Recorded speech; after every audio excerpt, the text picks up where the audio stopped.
네, 이슈 분석 Y 시간입니다. 시장의 중요한 이슈도 함께 점검해보면서 투자 전략 만들어 보도록 하겠습니다. 김세용 전문가와 함께하도록 할게요. 어서 오세요. 안녕하세요. 네, 반갑습니다. 자, 오늘 주제는 6월 이벤트로 보는 증시 전망입니다. 네, 5월 막바지입니다. 이제 6월 증시에 대해서 대비가 필요한 시점인 것 같은데 코스피의 흐름을 좀 점검을 해보도록 할게요. 작년 12월 이후로 계속해서 6개월 상승 흐름을 보여주고 있는 상황입니다. 6월 시장에는 대내외적으로 큼직큼직한 이벤트들이 산적해 있습니다.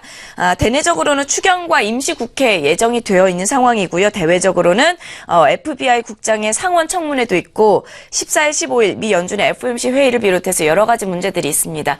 구체적으로 하나씩 좀 짚어주실까요? 네, 우선은 5월 달이 끝나는 이제 이틀 남았는데요. 최근에 우리나라 증시가 굉장히 많이 올랐고요. 지금 현재 상태에서 본다면 향후에 대내적인 이슈를 어느 정도 보고는 투자를 하셔야 되지 않을까라고 생각이 들고요. 6월 달에 우선은 6월 7일 날은 ECB 통화정책회의가 있고요. 8일 같은 경우는 영국의 총선이 있고, 그리고 6월 11일, 18일 날은 프랑스 총선이 있습니다. 그리고 가장 중요하다고 말씀을 드릴 수 있는 14일, 15일에는 FOMC 회의가 있다라고 볼 수가 있고요. 우리나라에서는 조금 관심 있게 지켜봐야 될 게 6월 20일 날 MSCI EM 지수의 중국 A주가 편입되느냐 여부가 또 결정이 나는데, 이런 내용이 20일 날 있습니다.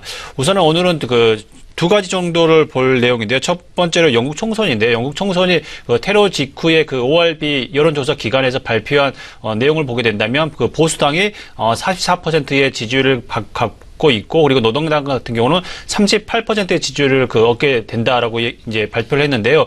그 격차가 많이 줄어들었습니다. 메이 총리가 조기 총선을 통해서 돌파구를 마련하기 위해서 이제 조기 총선을 치르게 되었는데, 테러가 나게 되면서 브렉시트에서 이제 안보로 프레임이 바뀌는 현상에, 그리고 공약 중에 이제 이런 공약이 있습니다. 보수당 공약 중에서 여우 사냥 금지 법안이 있었는데, 이 법안을 폐지하겠다는 표결을 붙이겠다라고 하는 내용과, 그리고 치매 환자에 대한 부동산 자산인 치매 환자에 대한 노인 복지 부분을 줄이겠다, 그리고 없애겠다라고 하게 되면서 전통적인 지지층인 노년층의 지지가 어느 정도 줄어들고 있다는 부분이 나오게 되면서 지금 현재 보수당하고 노동당의 지지율이 격차가 줄어들었다라고 볼 수가 있습니다.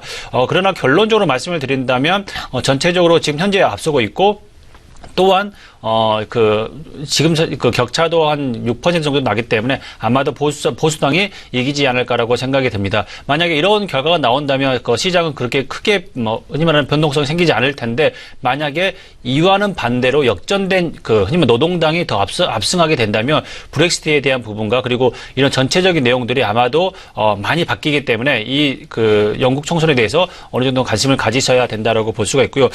프랑스 총선 같은 경우 보게 된다면 프랑스는 마크롱 대통령의 당인 앙리 마슈 당이 아마도 제가 볼 때는 어느 정도 선전하지 않을까라고 생각이 들어서 이 부분은 좀 스킵을 할 거고요. 그리고 다음으로 볼 게 이제 FOMC 회의입니다. FOMC 회의 같은 경우는 이제 이번에는 해외 IB들 같은 경우는 거의 만장일치로 금리를 인상할 가능성이 높다라고 보고 있고요. 9월이나 12월 달에 또 한 번 더 한 차례 올리겠다는 올릴 것이다라고 예측하는 IB들 같은 경우도 많이 있습니다. 우선은 오늘 발표가 되는 오늘 저녁 9시 반에 발표가 되는 개인 소비 지출이 발표가 됩니다. 전망치 같은 경우는 0.2% 상승 전망을 하게 되는데요. 저번 달 같은 경우는 마이너스 0.2%였습니다. 이 부분이 아마도 시장에서는 어느 정도 조금 지금 현재 미국 경제가 살아나는 게 아니다라고 이제 우려하는 목소리가 컸었는데, 오늘 같은 경우는 0.2% 상승 전망이기 때문에 어느 정도 시장이 가열되고 있다. 불이 지펴지고 있다라고 이제 볼 수가 있고요. 그리고 또한 이제 6월 1일과 2일 날 중요한 발표가 있는데요. 6월 2일 날 신규 일자리 건수에 대해서 발표가 됩니다.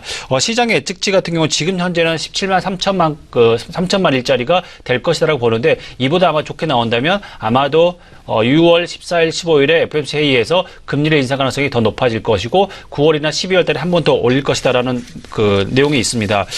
전체적으로 이제 이 FOMC 회의에서 아마도 이제 최초로 이제 나올 수도 있는데요. 연준의 보유 자산을 축소하는 방침이 나오게 된다면 아마도 신흥국 증시에는 굉장히 악재가 되지 않을까라고 생각이 듭니다.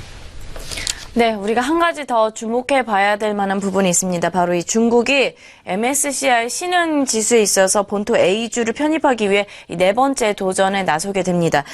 지난 3년간 다각도에서 조정을 통해서 MSCI 편입을 위해서 굉장히 시도했지만 번번이 미끄러지기도 했는데요. 자, 이번에 성공 가능 여부에 대해서 우리가 좀 생각을 해보면서 시장에 미칠 파급력까지도 함께 좀 점검을 해보도록 할까요? 이번에 이제 도전하는 게 그 MSCI 지수 도전이 네 번째인데요. 2013년 그리고 15년, 16년 작년이죠. 이번이 네 번째인데 아마도 제가 생각할 때는 이번은 될 가능성이 크다라고 봅니다. 그리고 만약에 6월달에 편입이 된다면 이제 실행하는데 한 1년 정도 걸리기 때문에 아마도 그 기간과 그리고 전체가 들어가는 기간 아마 상당 기간 기간이 필요할 것이다라고 볼 수가 있고요. 모건 스탠리 같은 경우도 50%의 그 전망치를 내놨고 그리고 또한 중국의 최대 증권사인 중신증권 같은 경우도 60% 이상 편입이 가능할 것이라고 예측을 하고 있습니다. 예측이 가능할 거라고 저는 생각하는 이유가 뭐냐면 지난 3월 달에 MSCI 선정 기준을 기존의 선정 기준이라는 게 없었는데 이번에 제시를 하게 됩니다. 그렇게 되면서 세 가지가 있었는데요.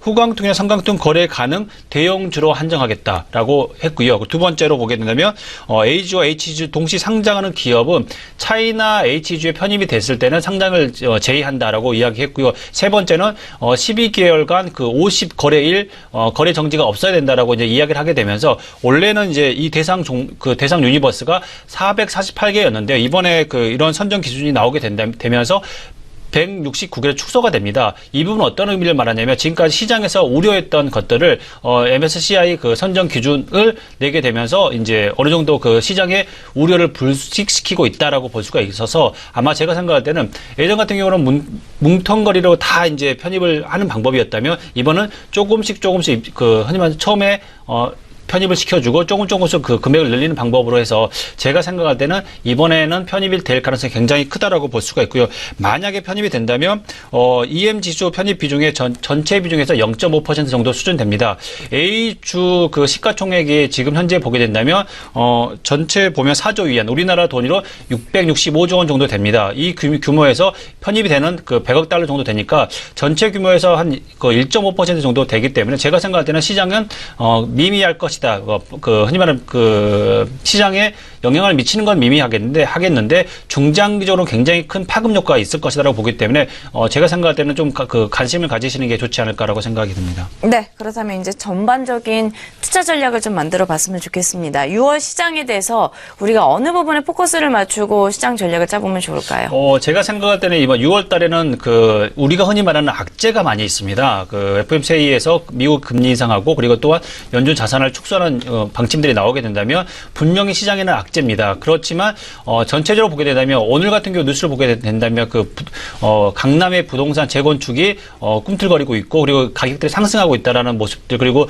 우리나라 국내 건설사에 대한 이익 모멘텀 이런 부분이 결과적으로 보게 된다면 과거 2003년부터 2007년 대세 상승이 있었던 이 시기 때 특히 강남의 자산가들의 자산 부가 크게 늘어났습니다. 이렇게 되면서 부동산에 있는 자금이 일부 주식시장에 들어오게 되면서 대세 상승이 있었다라고 볼 수가 있고요. 이런 모습들이 아마도 제 생각에는 향후 2, 3년 동안 이루어질 것이다. 그렇기 때문에 주식 투자 르네상스가 있을 것이라고 제가 한 2, 3개월 전에 이야기 드렸는데 이 부분은 유효합니다. 그리고 또한 이런 악재가 터질 때마다 지금 현재 주식 비중을 늘려야 된다라고 볼 수가 있고요. 향후의 대세 상승은 삼성전자 같은 블루칩을 사서 우리나라 증시가 대세 상승이 있었던 적은 없었고요. 대부분 보면 삼성전자 같은 경우는 바로미터입니다. 증시의 바로미터라는 것은 시장을 이끌어주는 거지 대세 상승을 이끌어주질 않는다라고 본다면 향후에 대세 상승이 있어야 될 종목들을 지금부터 어니만 서치하는 게 굉장히 중요하다. 그리고 향후에는 2, 3년 정도를 보고 투자하는 종목들을 골라야 된다라고 생각을 합니다.